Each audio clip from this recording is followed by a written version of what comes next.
কৃষক আমাদের জাতির মেরুদণ্ড, শিক্ষক আমাদের জাতির ব্রেইন মস্তিষ্ক এবং ছাত্র আমাদের জাতির বাহু এবং দেশের প্রধানমন্ত্রী এই অন্নদাতা কৃষকদের তাদের আয় দ্বিগুণ কিংবা এরও বেশি করার জন্য প্রতিনিয়ত চেষ্টা করে যাচ্ছে। আমাদের রাজ্য সরকারও সেই নীতিকে সামনে রেখে আমরা আমাদের কাজ করে যাচ্ছি।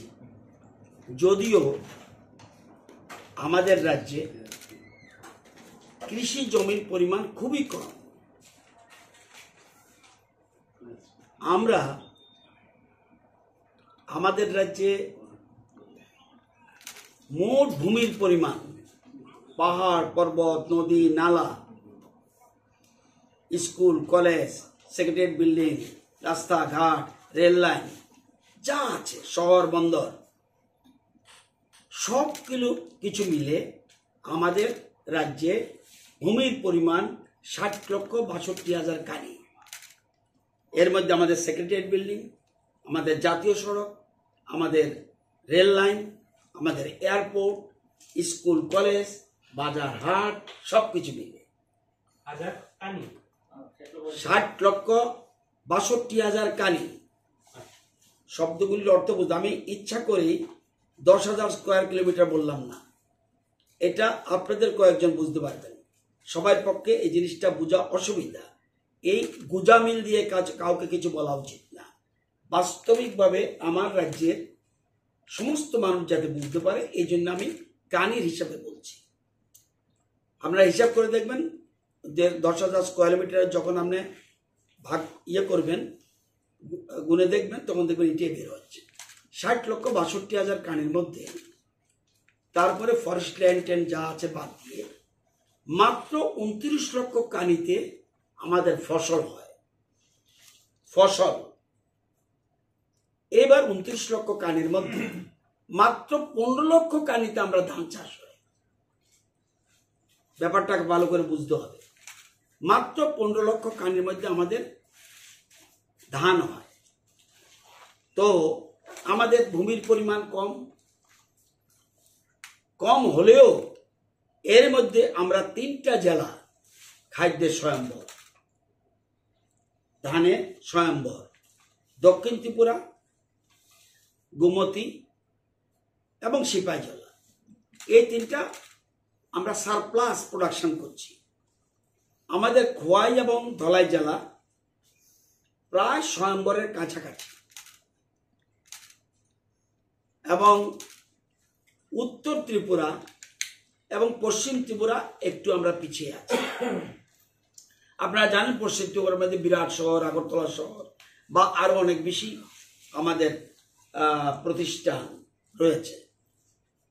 ঊনকোটিও ধীরে ধীরে এগুচ্ছে।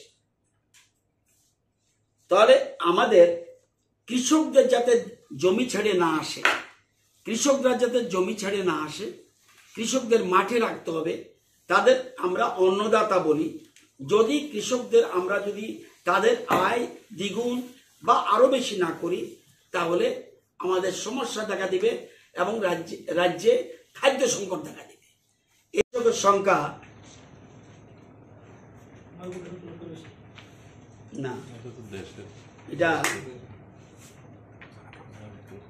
এটা আপ ডাউন হচ্ছে। কেন আপ ডাউন হচ্ছে বলে দিচ্ছি। এটা আপ ডাউনের অর্থ হলো আপনারা এও জেনে রাখুন, আপনাদের ধারণা যে পাট্টাপ্রাপ্ত কৃষকরা বোধহয় কোনো একজন বিধায়ক একবার অ্যাসেম্বলিতে বলছিল যে পাট্টাপ্রাপ্ত কৃষকরা বোধ হয় এটা পায় না। এটা অসত্য।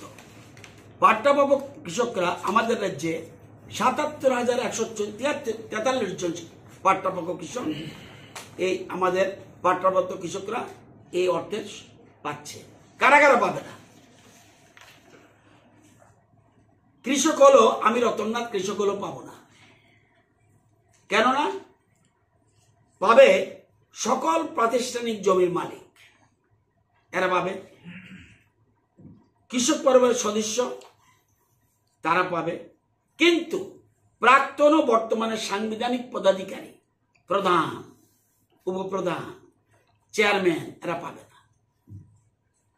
প্রাক্তন বর্তমান মন্ত্রী পাবে না, রাজ্যমন্ত্রী পাবে না, প্রাক্তন বর্তমান লোকসভা সদস্য পাবে না, প্রাক্তন বর্তমান রাজ্যসভার সদস্য পাবে না। কৃষক হলেও ওনার পরিবারের কেউ পাবে নো, রাজ্য বিধানসভার সদস্য পাবে না, রাজ্যে আইন পরিষদের সদস্য পাবে না। এটা আইন পরিষদের সদস্য কেন বলছে? আপার হাউস লোয়ার হাউস আছে, আমাদের রাজ্যে নেই, অন্য যেখানে আছে সেটা। প্রাক্তন বর্তমান পুর পরিষদের মেয়র পাবে না, প্রাক্তন বর্তমান জেলা পরিষদের চেয়ারপারসন পাবে না। কেন্দ্রীয় সরকারের অধিকৃত সংস্থা, সাহিত্য সংস্থা, প্রতিষ্ঠান, কর্মচারী, আধিকারিকরা তারা পাবে না। তবে বহুমুখী কর্মী, মাল্টিপারপাস, মাল্টিটাস্কিং স্টাফ তারা পাবে। চতুর্থ শ্রেণী কর্মচারী পাবে, গ্রুপ ডি কর্মীরা পাবে। এটা কিন্তু আওতার বাইরে। আবার যদি কেউ পেনশন পায়, পেনশনের যদি 10,000 টাকার উপরে বেশি পায়, সে পাবে না। আবার এক্ষেত্রে কোন চতুর্থ শ্রেণী কর্মী যদি 10,000 টাকার বেশি পায়, সে পাবে। চতুর্থ শ্রেণী বহুমুখী কর্মী এবং গ্রুপ ডি কর্মীরা এরা আওতায় বাইরে রেখেছে, এরা রেস্ট্রিকশনে পড়েনি। ইনকাম ট্যাক্স দিচ্ছি আমি পাবো না। আয় কর প্রদান করছেন, তার মানে আয় আছে। একজন গরিব কৃষকের তো আয় থাকে না। ইনকাম ট্যাক্স যারা দিচ্ছেন তারা পাবেন না, এবং ডাক্তারবাবুরা পাবে না, বাস্তুকার মানে ইঞ্জিনিয়ার তারা পাবে না, আইনজীবীরা পাবে না, চার্টার্ড অ্যাকাউন্টেন্ট পাবে না, স্থপতি, এগুলি পেশায় যুক্ত যারা তারা পাবে না। তো আমাদের রেজিস্ট্রিকৃত সংখ্যা 2,88,334 জন। এটা এই যে বলছি 2,77,970 জন কৃষক, এরা পাবে এই টাকাটা। যেটা আমি বলছি 10,000-এর ওই আপ ডাউন হচ্ছে কখনো কেউ, এবং তাদের সাথে আমাদের আধার প্রামাণিকরণের ব্যর্থতা লিঙ্ক থাকে না, তারা কিন্তু এটার থেকে পাবে না। তো আমরা ভাগ্যবান আমাদের রাজ্যের, এবং আমরা সবচেয়ে বেশি টাকা পাচ্ছে আজকের দিনে। কোন ডিস্ট্রিক্ট বেশি পাচ্ছে? আমার মতে নর্থ ত্রিপুরা সবচেয়ে বেশি টাকা নর্থ ত্রিপুরা পাচ্ছে, এবং আপনারা জানেন যে এটা আমরা দিচ্ছি। সুতরাং 24 তারিখ আমাদের ত্রিপুরা রাজ্যের সর্ব জায়গায়, বিভিন্ন জায়গায় আমাদের প্রতিষ্ঠান যেগুলি রয়েছে, প্রধানমন্ত্রী ওখান থেকে ডিবিটির মাধ্যমে করবে, কিন্তু আমাদের হেডকোয়ার্টারে একটা প্রোগ্রাম থাকবে।